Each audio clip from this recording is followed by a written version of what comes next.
Hi, this is Jack Stanley, and today's date is April the 11th, 2020. Kind of mentioning this stuff for the historical record when we go back in time and look at some of the stuff and see how we're dealing with everything that's going on. Now, I've been talking about this on and off about trying to make sure we do good things, take care of ourselves, watch out for ourselves. There's a lot of things going on. First off, now who would have thought that this would be such a valuable commodity, but my goodness, it is.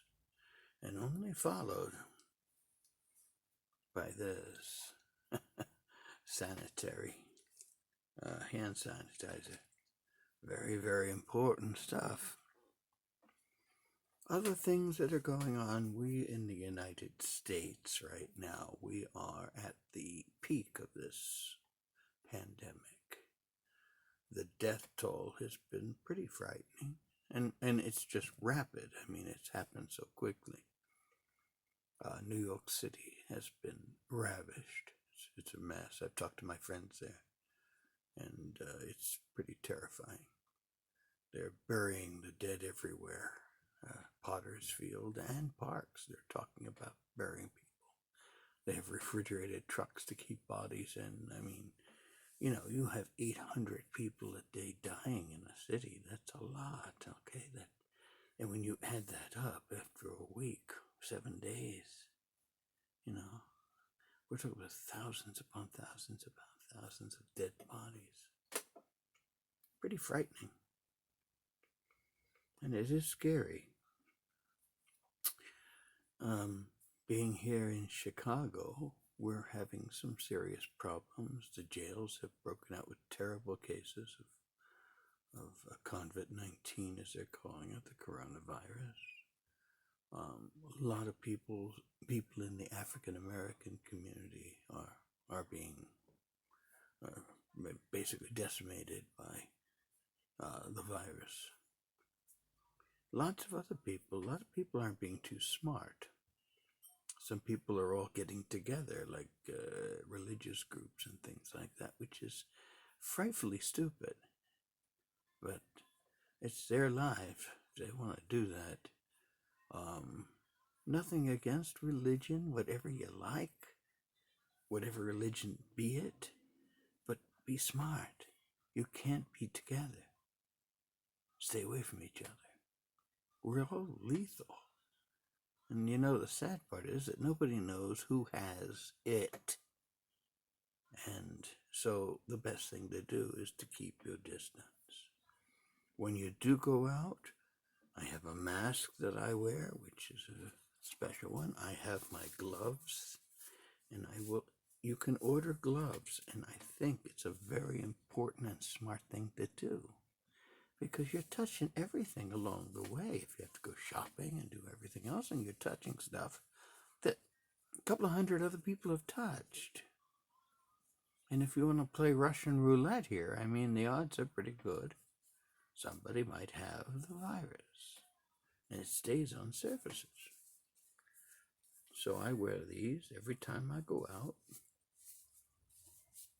And then when I come home, these come off. My mask comes off. I throw these in the garbage. I immediately wash my hands, scrub them.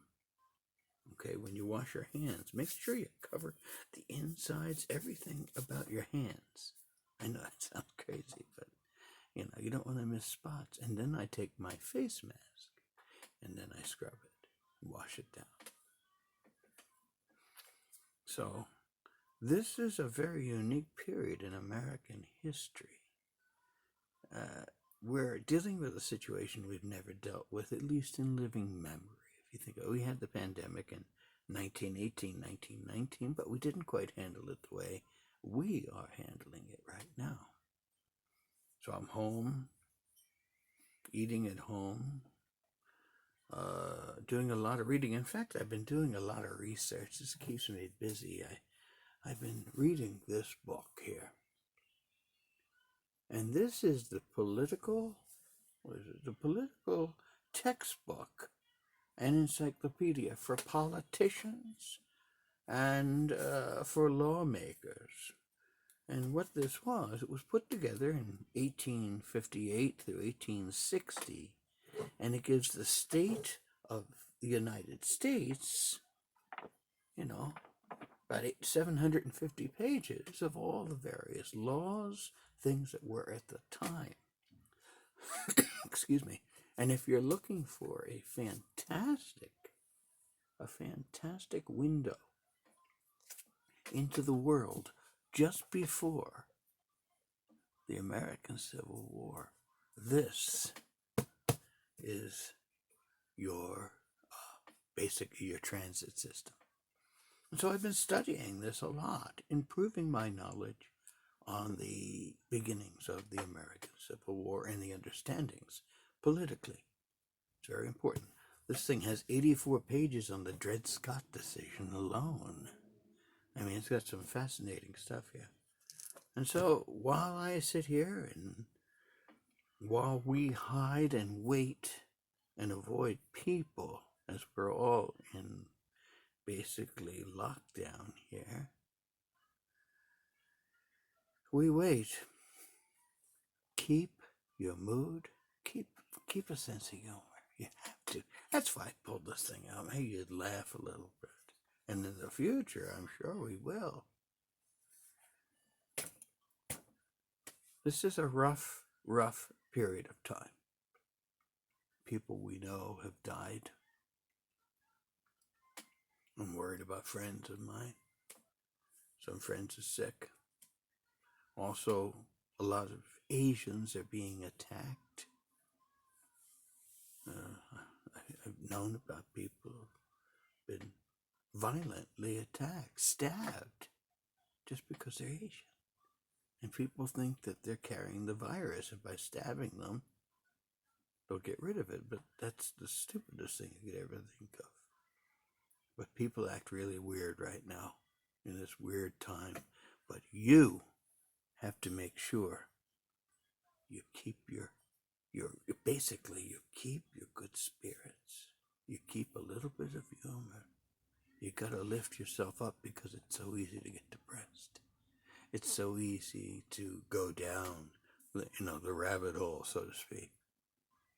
So my friends, with a lot of warm feelings and love to you all, because I know everyone is going through hell in their own way.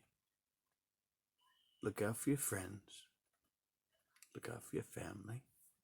Look out for your husbands, your wives, your partners, your children, your grandparents, your grandchildren. As I have said before, we are one massive family. And on this little mud ball called Earth, that's what Edison used to call the Earth, a mud ball. And of course, John F. Kennedy, we all inhabit this little planet. We all breathe the same air. We have to keep that in mind. Wear a mask, wear your gloves, make sure you wash your hands, and make sure you laugh a little bit.